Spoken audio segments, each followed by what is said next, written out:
In today's episode, we are talking about the Satanic Panic, which was a movement in the 80s and 90s, but even still today.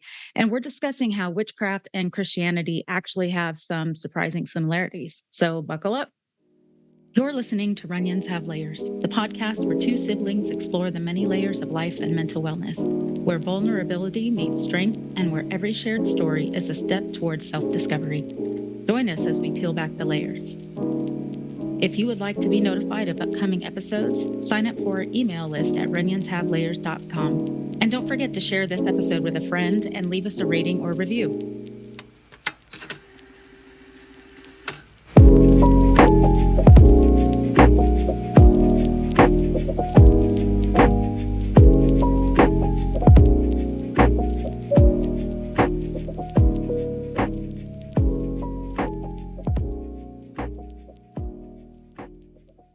Yeah, so the Satanic Panic was really a movement that, like we've been talking about before, is totally based in fear, just like a lot of religion and Christianity and stuff. And it's really prevalent during the 80s and 90s.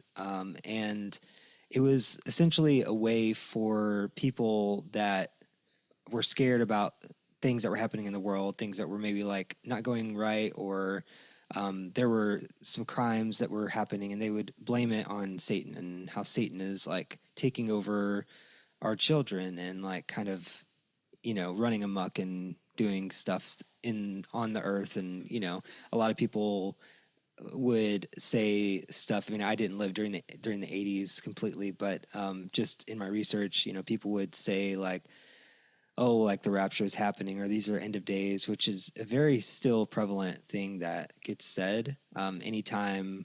Like, like I remember when the millennia happened in 2000, and it was like, oh, the world's coming to an end because we're going to change from the 1900s to the 2000s.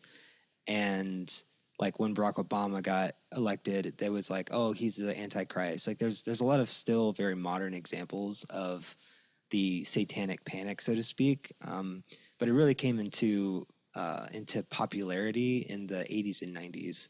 So yeah, and it was really just, I don't know, just a really interesting thing to like to research. What was something that you found in your research about this, Holly? What I didn't realize is that it was really fueled by unsubstantiated claims of child abuse. And that's what kind of made it blow up. And, it affected me growing up in many ways because everything was considered satanic or evil or of the devil, music, movies, TV shows, like anything that basically all my other friends could do, I wasn't allowed to do because it was, quote, satanic. And I mean, I was terrified as a kid that I was gonna like be possessed by the devil because that was something that was like talked about. And it's just crazy to think back now, like all of these things that are so just normal part of everyday life was such a big like gray cloud, like, ooh, this is satanic. I don't know. What about you? Because we grew up about a decade apart. So Yeah, I mean, similar. I also had the same sort of experience, especially with Halloween. It was because Halloween's our mom's birthday, so it was always like, oh, we're gonna celebrate my birthday kind of thing, and I think that was maybe an excuse to get us to not feel so bummed about it. Um, but yeah, it was a very much like, oh yeah, that's like a Satanist celebration thing, and they like it's all about demons and evil things, witchcraft and stuff. And I just remember like as I became an adult, and I felt kind of embarrassed actually, uh, whenever like I had told people, like, oh yeah, like I've never celebrated Halloween. Like that's just not a thing I did as a kid because I wasn't allowed to, because it wasn't a Christian celebration or a Christian kind of thing. It was like more of an evil type of thing. Is That's what I was told when I grew up. And so now I love celebrating Halloween because it's so much fun. I feel like I didn't really get to do that before, kind of similar to what you said in the last episode, where you feel like you're kind of like reborn, so to speak, or Mhm. like a teenager again. I feel like I'm a kid again sometimes when I'm in Halloween, because I actually get to dress up and like do stuff that I want to do, and like go and like explore different events that are happening around Halloween and different foods and all that kind of stuff. So it's kind of fun. But in going back a little bit to what you said about it starting with child abuse, there was this interesting documentary I watched on YouTube about the McMartin preschool trial, and it was so fascinating because essentially what had happened was there was someone at this school that um, I guess was I don't know if he was doing anything to children, but he was like kind of a person of interest essentially, and the school sent this letter to the parents saying, "Hey, there's someone at the school." They're just kind of informing them of what happened, and so the children end up getting questioned by the psychologist. There was one student, and the psychologist essentially ended up coercing them into telling them what they were suggesting to them, and they took that as like, oh, they had all these suppressed memories that they're starting to remember, but essentially it was the psychologist coercing them um, into like telling them what they were kind of suggesting to them to say, without realizing it. And more of the kids that they questioned, they started essentially telling them what they wanted to hear, because they were like, if I don't tell them what they want to hear, they're not going to like let me go to recess or whatever.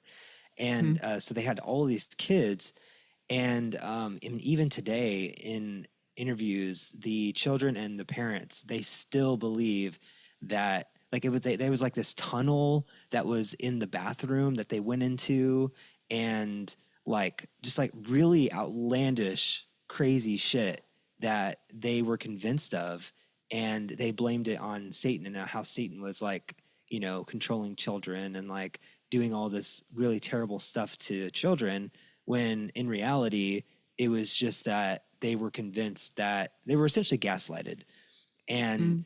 um, told that what they were believing, or what they experienced, was this one thing instead of just nothing, essentially, Mhm. because um, they didn't want to sit in that room and be questioned all day. So, and these were like kids, preschool, talking like young kids that probably can barely talk, and Mhm. that they just don't have the ability to actually. They don't have a logic yet to where they're like, okay, I don't really quite understand what is happening here. So, it's kind of fucked up, but that's the research that I found. Yeah, that's crazy. In researching, I found how about the unfounded, um what's the word I'm looking for? Threat or allegations or claims of sexual abuse, but also how the media demonized, um basically everything, and it just created this panic, which that's where the term satanic panic comes from. But it created this panic among everybody, especially um like charismatic Christians, because they believe a lot in this. I mean, Christians in general believe in the spirit world, but charismatics are very much like spirit led, and so they believe in like spiritual warfare and that kind of stuff. And so it was like, that was another narrative, is that we are at war, like spiritually. Everything that you do is, Hmm. not has to be strategic, but like, you have to be vigilant, you have to be on guard. And I mean, my goodness, talk about, your stress response being activated all the time, being, fearful of, going to hell, and because you're not good enough, or because you've sinned, or because you've opened the door to Satan with witchcraft, or, things that are demonic. It's just Yeah, crazy. and also like, just to put some context in there, like this is before the media really became about I mean, I feel like it's always been about like entertaining people and like getting people to watch, you know, their programs. But this is when cable was still around. Like this is before the internet and like things had shifted to the internet.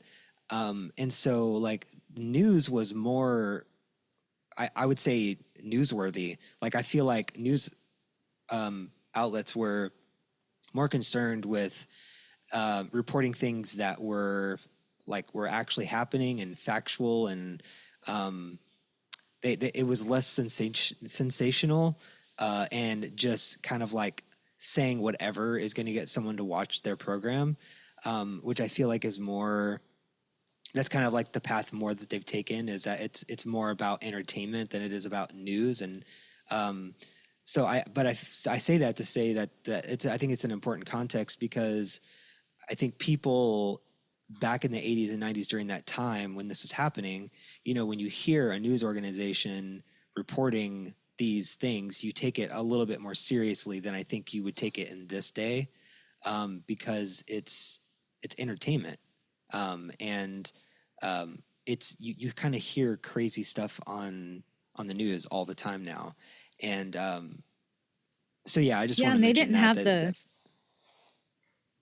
they didn't have the 24-hour news cycle like we do right. now. So if there were any updates or, advances in the cases or the investigations, like it wasn't like they were updated the same day or even the next day, Yeah, because they and didn't have the internet, you know, like they didn't have the mhm, ability to like search for stuff or to send a text message to someone and like just like the timing of everything was a lot slower. So even mhm, if they found something out the day they today, they wouldn't find out probably till tomorrow or the next day, depending on like where it happened and where the news organization is, who reports it first, you know. So like like you're saying, the cycle of everything was a lot slower, mm, and so sometimes you wouldn't hear about things, especially if it was overseas, until like a week later, sometimes, depending on what it was and how urgent it was. So, but yeah, so like the time in which this occurred, I think, is really, really crucial in terms of how people are receiving the information and also how it's being reported. You know, it's like it's much more serious. Like when you look at videos back then, it's like it's very it feels a lot more serious and a lot more urgent than mhm. the way that they report things today. Depending on what it is, it's less of a line and more of like this is super serious. Like you need to watch this, you know. So Yeah. it's just crazy how um, like how much people are manipulated by the media, and like regardless of what it's about or what time, like it's like even before TV, you know, newspapers, because like that's sometimes that's all the information you have, and you take it as sometimes you take it as fact, but I mean I think most people do, and they kind of start to shape the way that they see the world based on the way that media like frames things, and going as so far as to social media stuff now, you know, like the way that people are impacted by their social media and still news organizations and how that shapes your worldview around how you see things.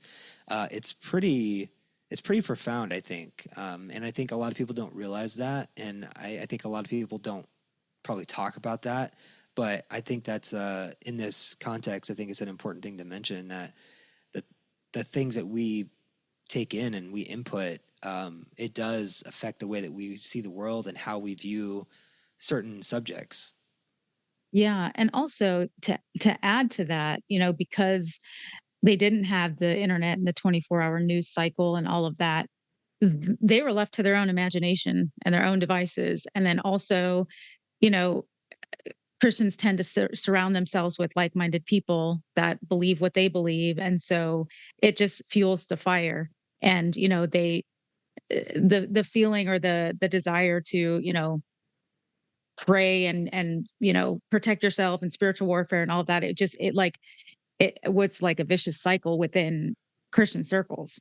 Yeah, I mean, and they get into a group think scenario, and then you get into Mhm. confirmation bias, and all these things that play into it, and then you start hearing it more, and then you start to believe it more, and you're convinced that like no, like it's kind of like a conspiracy theory, Mhm. essentially, you know, like people are talking about it and they're confirmed by other people who think the same thing as them, and then they just keep talking about it. Oh my god, can you believe this? And oh my god, Satan's doing this, and oh, this happened over here. And it's just like everything that happens, it becomes this like excuse that like, oh yeah, Satan is taking over the minds of our children. And you know, don't go to college because if you're educated, you know, Satan is in the schools, and he's deteriorating your mind. So you need to like Mm. go to a Christian school or stay in church, or don't go to school at all. Find a career that, you know, is not, you don't need an education for. I don't know. Like I've heard a mixture of that throughout my life. And it's just wild that people were so easily convinced, um, by like terrible events, you know, things that are fucked up, and things that like were not, you know, were not good things, like, you know, like, but I think that like anything that is evil by Christians often is like, oh yeah, well that's Satan, you know, that's Satan's fault. You need to blame Satan for that. And it's for everything. It's like, I don't know, it's just, it's such a blanket, like a blanket Yeah. excuse to Well, because blame the every single thing. yeah. And a lot of that is because the belief of Christianity is that Satan has a plan to destroy, to steal, kill, and destroy is what, I can't remember the Bible verse, but that's what it says. Yeah. And that's what is believed. And so that drives so much of um, the attitudes and the behaviors and the habits of Christians because they really believe that, they're up against the spiritual enemy.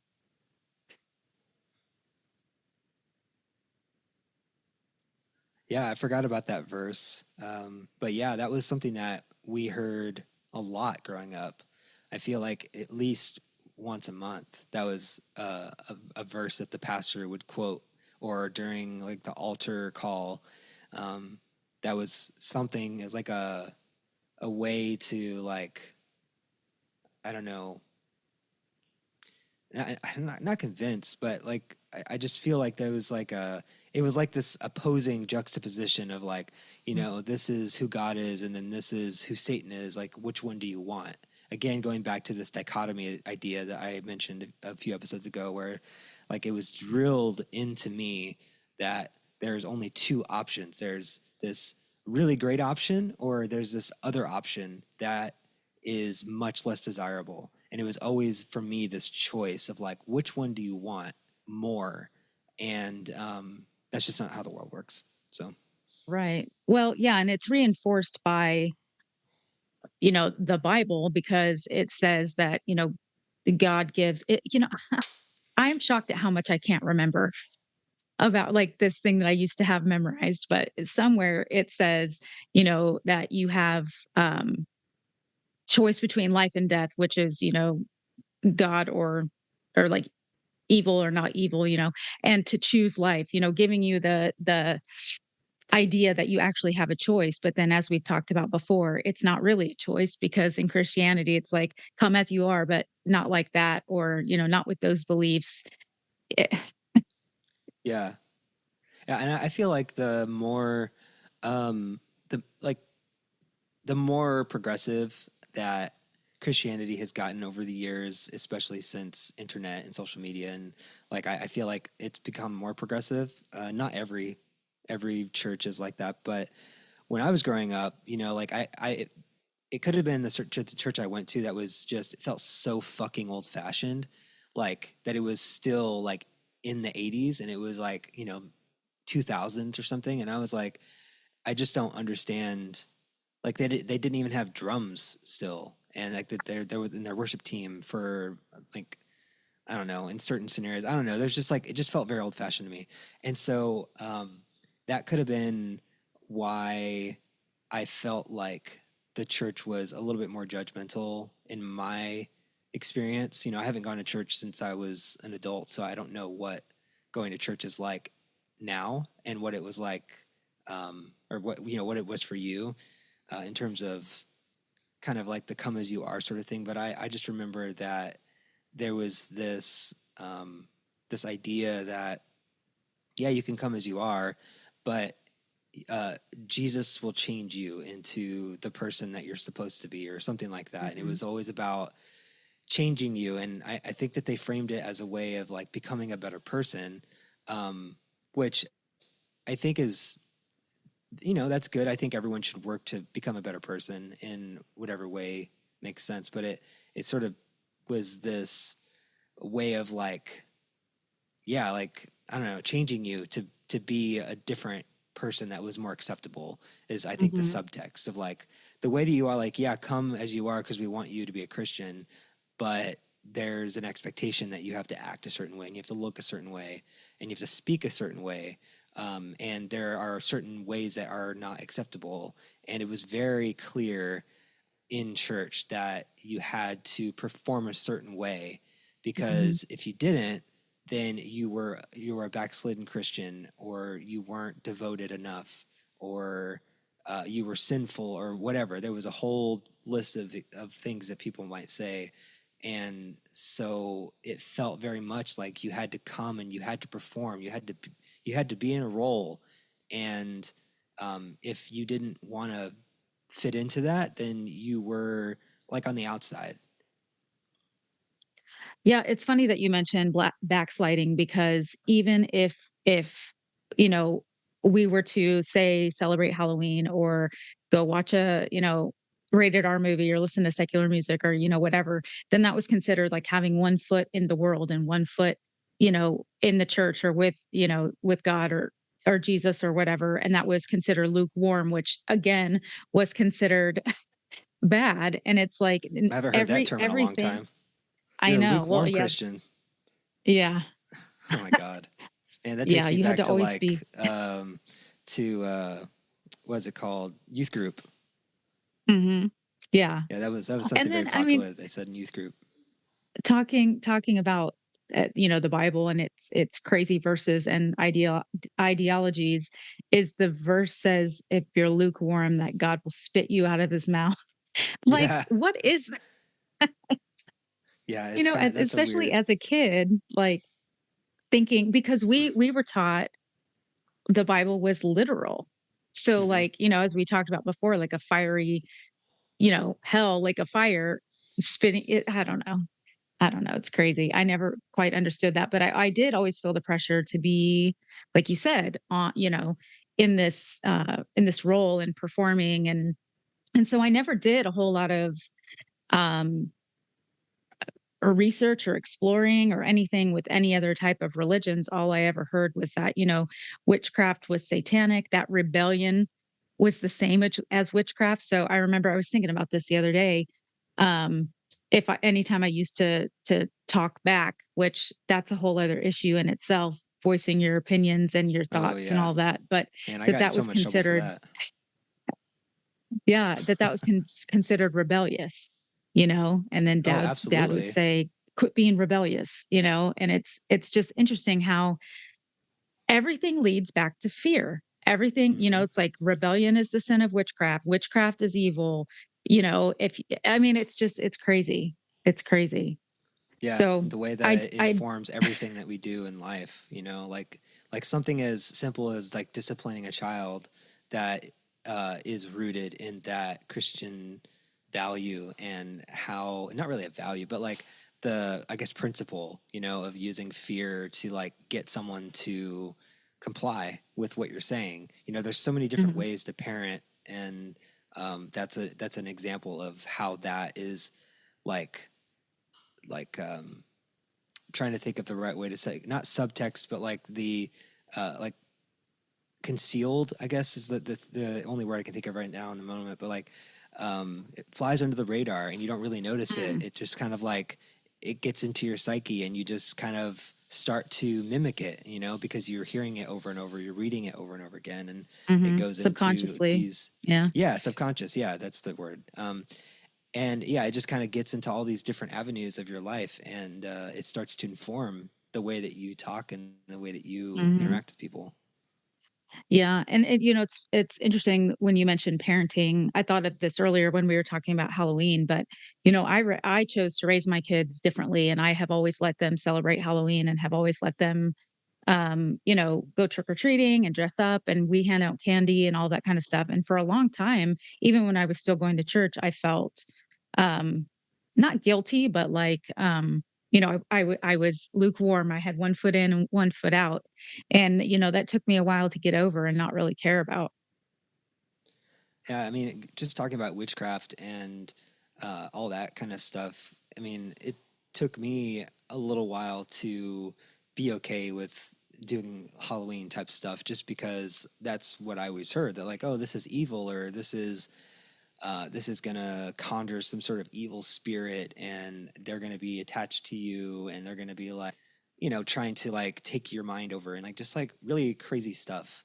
Um, but like I think the more that you are just open to different things, and it's I don't know, it's just like it's a really just weird way to like go about like using fear to Mhm. get kids to like believe something. And yeah, it's kind of, as an adult, it's kind of upsetting just to think of like, man, like kind of what you said before, just like how you kind of feel like you've missed out on some things, that you weren't allowed to experience things only because of the way that our parents believed, and that they thought it was evil when really it's not. It's Mhm. that's just the way that they believed. Um, Yeah, I remember, mom going to the library and doing research on Halloween, and she showed, I mean, I don't remember exactly what it said, but, it's interesting because most of, or almost all of, the Christian holidays were pagan holidays. And, a yeah, lot of Christians celebrate things or demonize things that they don't even know the true history of. And I'm speaking for myself on that one because I did the same thing. And so I looked up a little bit of the history. Have you ever looked into like the history of Christianity and not the history of Christianity, but like witchcraft and how like certain things became demonized? not about witchcraft specifically, but I'm interested to hear what you found. Yeah, I just have a list here.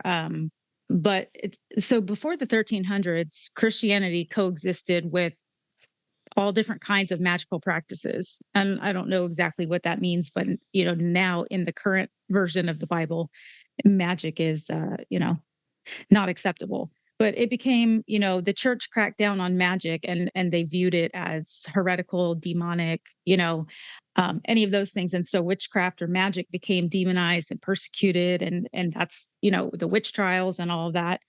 And then when the King James Bible was published or written in 1611, that reinforced the separation between, Christian beliefs and what was, the magic beliefs or sentiment. And really that boils down to control. It boils down to fear, it boils down to control, politics, patriarchy, all of that stuff. So yeah, overall, magic went to benign and just a regular part of, everyday life, to dangerous and sinful and opening the door to Satan to come into your life. And I mean, just based in Yeah, well, I mean, fear. And if you think about like magic and all of the things that were happening during that time, like when Christianity was in its infancy, like it wasn't popular. A lot of people didn't know what it was, and I feel like because it was competing, and they wanted more followers, um, I just I feel like that was probably a potential reason why. And it's really funny because a lot of the, like we talked about praying and speaking in tongues in a previous episode, and how you mentioned how it could be a potential way of like, um, oh, what did you say, like being meditation. in a trance, Yeah.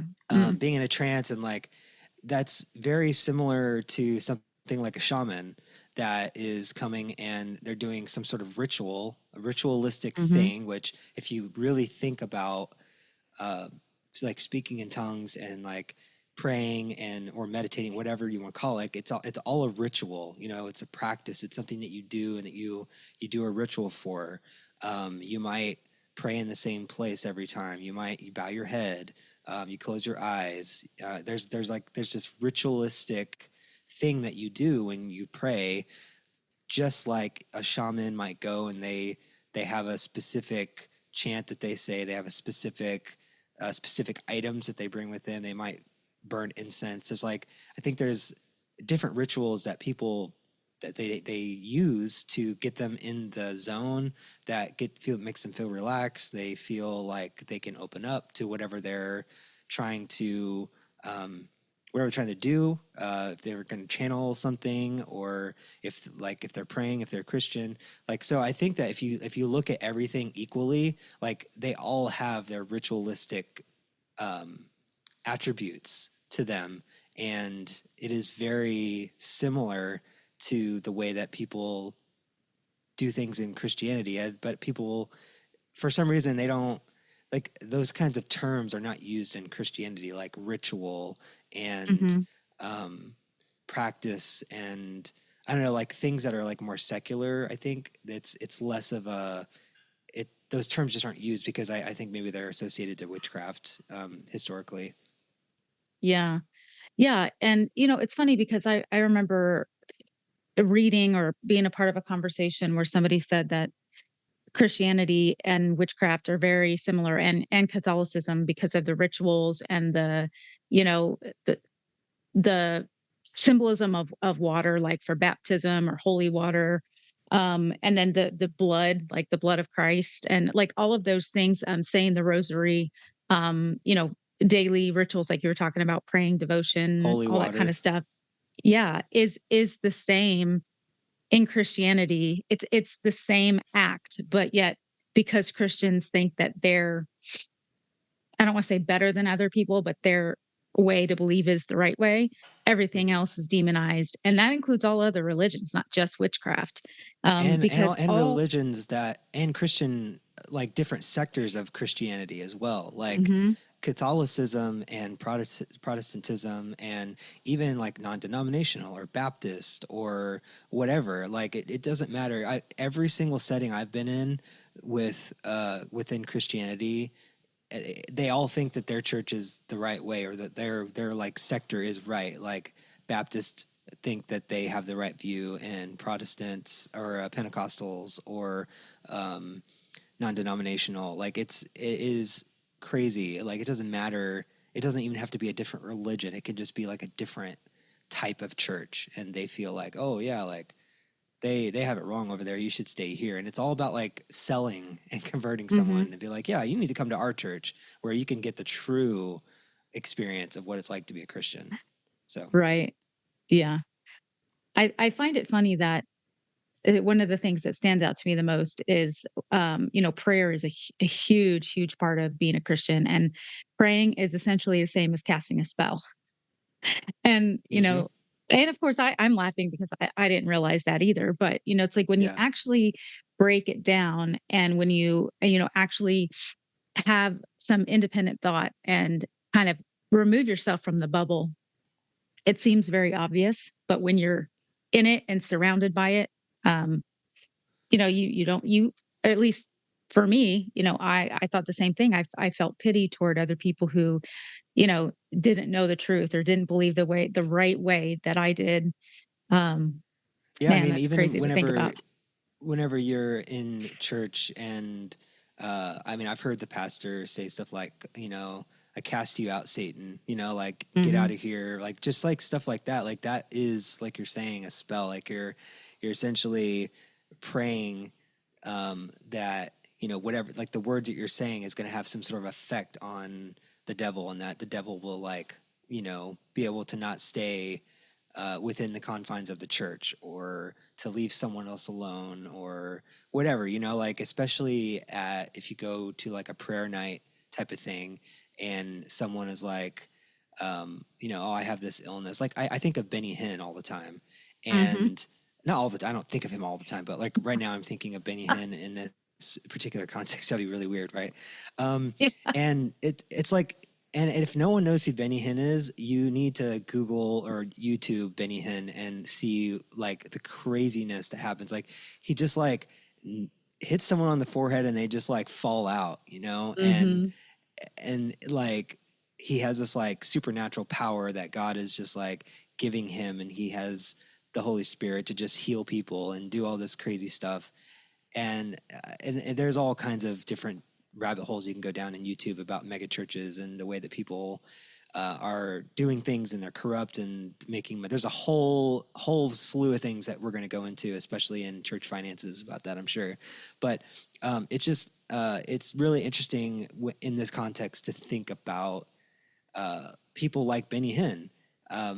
Or there was another really popular evangelist before him or after him. I can't remember the name, but it came up a lot in church when I was in church. But anyways, Benny Hinn is the name I can think of right now.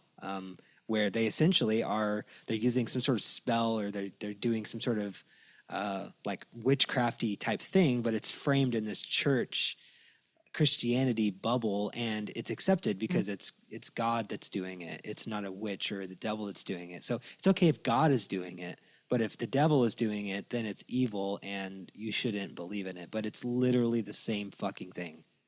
Yeah. Yeah. Yeah, the history part of it's really super um I think important to remember. And I think I mentioned this before, but I think it's a lot of people don't remember that the history of like how Christianity got here, and all of the all of the things that went on before we got here in present day with Christianity, you know, like just how governments used Christianity, and they use it to manipulate people and to control people. And similarly, like there is a history to this satanic panic type thing, and how religion was used to control the way that people lived their life and how they saw things and how they treated different things. So I think it's really important to always come back to that, and to just to remind people that, you know, there is a history of this where it doesn't always come off as, you know, super holy and it's perfect and Mhm. it's totally good, and you know, why would God do this if this happened or whatever. But it's like people use religion for evil things all the time. I mean, that's talking about cults. Again, I cannot wait till we Mhm. get to that culty vibes episode, because like talk about using Christianity for something that's evil and fucked up, and that people go through traumatic experiences because they're following someone that is essentially, they're saying that they're God's messenger or whatever, and people believe it, you know, and they Mhm. do it because they don't want to be a lukewarm Christian. They don't want to have the doubt. All the things that we've mentioned before, they do it because they feel like that's what they're supposed to do, because that's what they're Right. taught to do. And but talk about people doing things for evil reasons, and Yeah. good God. So what about some? I think we talked a little bit about. I'm just looking at my notes here. Um, talked about some similarities a little bit. Yeah, prayer and spell casting. We talked about fasting. What about fasting? Well, in both, well, in all different kinds of religions, because witchcraft is considered a religion.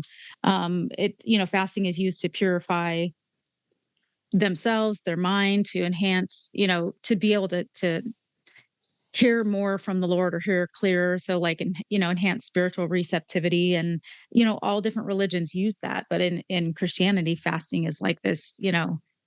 It's to get closer to the Lord, or to deny your flesh, basically, is Mhm. what they Yeah, believe. But it's which I everything. never understood that. Yeah, me either. Well, because again, it goes to, us not being good enough and always looking toward God to, uh, you know, purify our thoughts, control our thoughts, because we were supposed to be, righteous and pure all the time. And that, like you said, that's just not how life works. Hmm. It's a constant feeling of I can't measure up and I can't be good enough. And fasting was supposed to help with some of that. But one of the things that I thought was interesting was divination, which Hmm. is, Yeah. like interpreting dreams, which is in the Bible, using different tools, which like, there's like tarot cards and uh, crystals and pendulums and things like that. And in the Bible, they had all kinds of tools that they used and went to see psychics. They didn't call them psychics. I can't remember what they're called in the Bible. Um, Oracle. but maybe, but I mean, it's like all of this stuff is also, most of it is in the Old Testament, which then they claim, oh, well, that's just history. That's how it used to be. That's not for today. And Right. it's just it's interesting how when it doesn't support their views, it's, oh, that's the Old Testament. That's the old covenant. That's the That's why Old Jesus Testament. came. Oh Yeah. my God. Yeah, that was back in the day.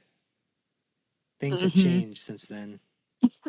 Even though the New Testament was written like not that much longer after the Old Testament, Right. still way back in the day, you know? Hmm. I mean, Yeah. And then it's, also like spirit guides, the Christians believe in the Holy Spirit, and the Holy Spirit mm-hmm. directs you and comforts you and all of that. And really what it boils down to is that in that small still voice, that inner voice, is your intuition. I mean, that's Yeah, really exactly. all it is. It's Yeah. not, you know. Yeah, some people's intuition is just a lot stronger than other people's. Mhm. And Yeah. yeah, I mean, also divination, besides tarot cards, I think, I don't know if like astrology is, do you think astrology would be considered divination? Probably. Like Yeah. using, I mean, because you are using like different, um, I mean, I don't really know what to call that. I mean, you're using something that's like beyond, like you're using something to give you guidance, so to speak. Mhm. Because I think that's probably, I use that a lot just for my own life, just for guidance and direction, and just to kind of gauge where I am sometimes. And so yeah, I've used tarot cards a bit, but I haven't used them a whole lot. Someone, it might have been you actually, that told me that you're supposed to be gifted tarot cards. Is that something you told me? No, no, but I have heard that too, and it's not. I mean, that's not true. Yeah, because I'm like, every time I look at tarot cards, I'm like, oh, I wonder if I should just ask someone to get me tarot cards instead of getting it myself. But then I'm like, well, I may not like them, so yeah, I don't know. I was just so I haven't gotten tarot cards. I've been looking for a little bit, but I haven't because of that reason. I keep forgetting. Or I keep every time I go to buy them, I keep remembering that in my head. I'm like, oh, maybe I shouldn't do this, but like, it probably doesn't matter. No, it doesn't. Yeah. What about things like blessing people? Like, bless you. Like, just Yeah, it's things. the same thing, They'll different religions say it in different ways, but it's the same thing, like, "Bless you." I remember, this one lady at one of our, old churches that we went to in Arkansas would just come up to me and be like, "Bless you," and I'm like, "I don't even know what to say to that." Like, "Thank you." Yeah. Yeah. Thank you. Yeah. Something that really bothered me a lot whenever I was first leaving religion was, especially when mom would tell me, got really defensive where she would say, "I'm praying for you, Brian," and I always took that as, I'm praying for you because you're not going down the path that I agree with, and I want you to come back to Christianity. So I'm praying that you'll find your way and you come back. So I used to get really defensive about that, and a little frustrated. But now it doesn't bother me so much because I don't care anymore. But um, I feel like that's her way of like thinking about me and like, doing something positive. So I'm like, at least she cares enough to pray and to think about me and to send me some good energy or whatever, whether it does something or not. It doesn't bother me so much anymore, but that was something that a lot of people would say when I was in church, like, oh yeah, like I'll pray for you, or I'm praying for you, or something like that, because that was Mm. supposed to do something for you, but Well, essentially I because think the it's just belief that, like, yeah, the belief is that you're lost and going to hell, and so they're praying for you because they're concerned about your soul, and, yeah. um, it's whatever. What is this Reiki thing? I've Oh, never heard of Reiki? Reiki. Reiki, yeah. Yeah, it's a spiritual healing, um, tool, energy healing that, I mean, there's still studies going, but there are, medical establishments that actually use it.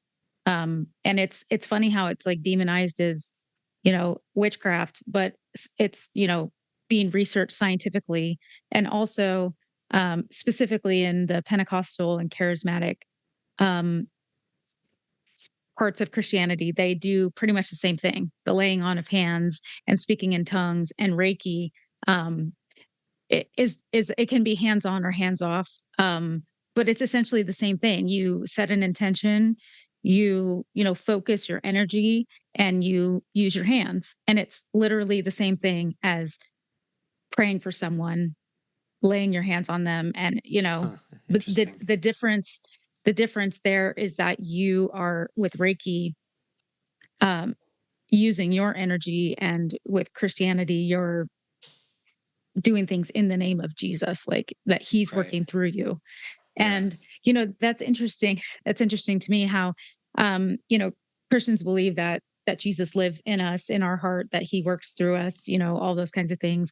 Yet any other kind of spiritual, uh, I don't know, possession is I don't know, demonized. It's witchcraft. It's like, it's the Hmm. same thing. Not that I want to like Right. invite some random spirit inside, but you Yeah. know, Yeah. You're essentially like if you look at it, it's kind of like you're possessed. If Jesus is inside of you and Mhm. he's in Yeah, your body, like you're essentially possessed by Jesus. Like right. Christians probably wouldn't frame it that way, but like that's Oh no. essentially what it is. Like if a spirit comes into your body, then you're possessed by demons. But if Mhm. Jesus is in you, you're not possessed. You're living in the blood of Right, Jesus or whatever. Um, right. which is such a Well, weird yeah, phrase to because use. I know because the way that they view it is that's the holy way, the righteous way, the only right way. And, if we were having this conversation with a Christian, or they were listening to this, they probably already have checked out and been like, "Oh, well, they just don't understand from our point of view. They don't understand the truth. They don't understand." And it's funny because, like, I remember thinking that. I remember thinking, oh, they like, yeah, they say that, but they don't really understand. And the funny part is I was the one that didn't really understand. Yeah, and that goes to like a very like conspiracy theory type of mental state. I feel like when people believe in a conspiracy theory, they are so convinced that what that theory is completely true in fact. And when someone challenges it, they're like, "Oh, well, you just don't get it. You just don't see it. You don't Mhm. see the way that I see it." And I wonder if that's, I mean, I don't think that everyone who is a Christian is a conspiracy theorist, but I feel like often it's a lot of people who believe in conspiracy theorists are people who are Christians, because it's Mhm. it's such a similar framing for conspiracy theorists and people who are willing to just believe whatever. I could be wrong about that, and I could be way off base saying that, but um, in my experience, I feel like that is a pretty frequent tendency, that people who are Christians or believe in Christianity often are the people who are the ones who are willing to sign up for the next conspiracy theorist, like flat Earth Mhm. or QAnon or whatever, fill in the blank, this Satanic Yeah. Panic. And QAnon is I, what I was thinking because they think they think that, Satan is using the government. And I mean, that's a whole different argument whether the government is on our side or not. That's Yeah, that's different. But Satanic that Panic, 2024.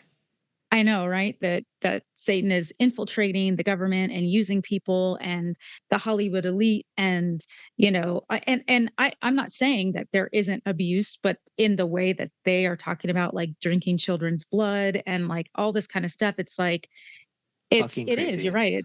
I know it's the satanic panic of, well, started really in 2020 with the pandemic. Yeah, right. But just like the fact that, so I'm just looking this up on Wikipedia, so take it or leave it based on that. But it says it's a far right American political conspiracy theory and political movement that originated in 2017. So even before Oh, 2020, oh, it nice. centers on fabricated claims made by an anonymous individual known as Q, and claims to have relayed and developed by Facebook, blah blah blah. And yeah, it says the core belief is that a cable, I don't know, or a cabal, CABAL, Cabal. of cabal, It's cabal. a Yeah. cabal of satanic cannibalistic child molesters is operating a global child sex trafficking ring that conspired against Donald Trump. Like that's their core belief. Mhm. And I just like, you read that and you're like, are you serious? Like, do you actually believe that that is what's happening in this world? Like, actually, you believe this? And like, I don't know how, like, what was the pitch to get someone to believe this? You know, like, what video was it? What post was it? I don't even know, but the fact that someone can read something or get sucked into something so crazy blows my mind. I don't, Mhm. like, what world do you live in? You know? I was in Facebook groups about QAnon. I wasn't like fully like conspiracy theorist, but I was like was what I considered at the time keeping my mind open to all possibilities. And after a while, I was just like, this is just way too extreme. Like I don't the logical part of my brain couldn't reconcile like what they were saying with what was actually happening. Um and a lot of people get sucked in because, a lot of the churches that they go to, their leadership believes the same thing. And so it's reinforced, Right. And then in they the like, circles that they're in. they use their megaphone to Mhm, like make it even more. And then if the pastor believes it, then the church feels like, oh, well, this is a man of God. And so I should mhm, listen to what he's saying because he has this giant megaphone that he's using to people. mhm. And yeah. I mean, I Yeah, think like the whole the the political thing of really is what influences more than anything, I feel like. oh, But for sure. A lot of what I heard, recently, or what I call recent in the last 5 or 10 years, is that, Satan is coming for our children, and specifically with the quote gay agenda and, trans, trans all that rights stuff. and Right. all that kind of stuff. And it's just, I just don't believe that there's some evil force out there trying to convert my kids, you know? Yeah. I mean, it's just like another thing that people don't know about, that they're unsure about. And I mean, I was joking when I said the Satanic Panic of 2024, but I mean, it really is. I feel like happening in a different way. That there's a different Mhm, cycle now, but it's still happening today, where people are using these these excuses or ways of describing things that is like, it's in the context or in the framing of, yeah, Satan is taking over the kids, there, Satan is deteriorating the minds of our kids. And now everyone is like, I mean, I've heard people say like, oh well, they're just trans because that's popular right now. mhm. Like, what It's what like it's a phase type of a thing. Yeah, it's Yeah. a phase. Or like, oh well, it's so popular now that like everyone they're just doing it, it's a fad. And I'm like, are Mhm, you serious? Like, do you know how disrespectful that is to say that to someone? And mhm. like, why would Not only someone that, go but through all of this trauma at mhm. school and at home and or online everywhere just because they think it's cool? Like, it's not cool to go through that kind of stuff. So like, why would they Yeah. do that? Yeah, and it's funny because it is different than it was in the '90s, but yet it's also still the same because a lot of the underlying fears are about sexual abuse, like the Hmm. ritualistic, cannibalization and trafficking of kids, and how they think that the gay True. agenda or That's a good point. LGBTQ movement is grooming. So a lot of it still has the sexual abuse undertones. In Yeah, addition to, I don't. bathrooms. Yeah, yeah. God damn. I don't hear so much. I don't hear so much anymore about like movies and music, and but of course I'm removed from those kinds of opinions and things like that. But yeah, the whole thing with Satan using drag queens to groom our kids, or Yeah. Uh, stuff like that, when I guarantee you they don't know a drag queen personally, or they've yeah, and never it's just like even. it's because they don't know anything about it and they don't want to learn anything about it. They don't have an open mind to go have a conversation with someone who has a different view to them because they feel like, "Oh, I don't know what that is and that's not what I'm used to." So Mhm. they just say, "Oh, that must be evil." And it's like if you just had an open mind and you just talk to people, like we're all human, we all have the same kind of issues. So like I just it just I don't understand it. And I mean I was probably that way whenever I was younger. I mean I know that I definitely was for a period of time. But like the more that you let yourself just be open and see people as fellow humans, like it's a lot easier to go through life instead of feeling like you have to prove something to someone or that you have Right. to prove that someone is wrong. Like Hmm. just let people be who they are, and it shouldn't matter what they Yeah. believe or who they love or the way that they want to dress. Like none of that should matter very much because ultimately it doesn't even affect most people, like Right. It doesn't yeah, affect their lives, and it's yeah, you might interesting be that they uncomfortable. right. Yeah, and it's interesting that they conveniently disregard or don't even consider all the research that supports, that the mental health of kids is better and there's less suicides and less issues when they are supported. Whether or not you think it's, quote unquote, a phase or not, what harm does it do in supporting someone? Well, I mean, of course, Christians think that they're supporting mental illness and that they're supporting, Satan, and it's just I, I don't have any words. Yeah. Yeah, I don't really get it. I think it really comes down to people feel too uncomfortable and they don't know how to deal with that uncomfortability. And so instead of dealing with it, they're just going to avoid it and they're going to just keep doing what they know and whatever makes them feel comfortable. Because ultimately it comes down to, um, yeah, I don't know what else to say about that. I feel like we should save this for our LGBTQ episode because we're going to go into a whole a whole slew of this stuff, I'm sure, Mm. and we'll take some more examples and do some more research on this. But I think it's just important to. I think that like tying, not really tying because we're not trying to thread anything, but I think just um, like acknowledging that this satanic panic, quote unquote, is actually manifesting in a new way. And I didn't really Mhm. consider it until you mentioned it. It is still connected to children and like the sexuality and abuse kind of thing.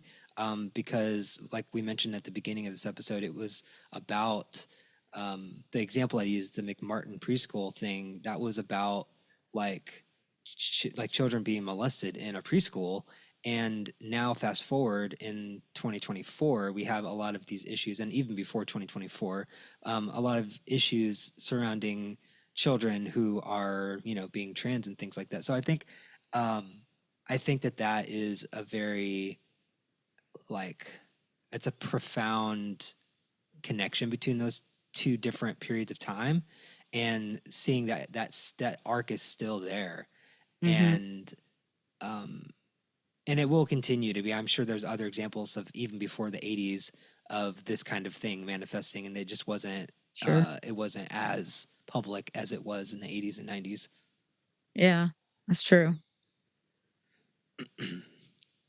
But I'm just looking at my notes here. We talked about Halloween. We talked about movies and music. Yeah, I think I think that's probably enough for today. I think that we've covered a lot about the Satanic Panic and kind of its effects on lives and like just different things that we've like grew up with and had to deal with. And I'm excited to get into some more of the culty vibes. Like I mentioned before, definitely check that episode out whenever it comes out. We're still figuring when that's going to happen, but also we'll dive into the LGBTQ plus Mhm. issues that we've sort of started to get into. So we have so many more topics. Please stick around for the entire season if you want to find out more about just our personal opinions on things. Yeah, thank you so much for coming and hanging out with us.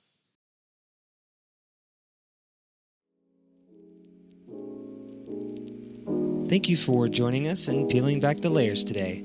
If you enjoyed this podcast and you'd like to support it, please share it with others and please leave a review, like, subscribe, all that jazz. For more information about us, you can visit runionshavelayers.com, where you can find how to get connected with us and find resources mentioned in our episodes. Bye for now.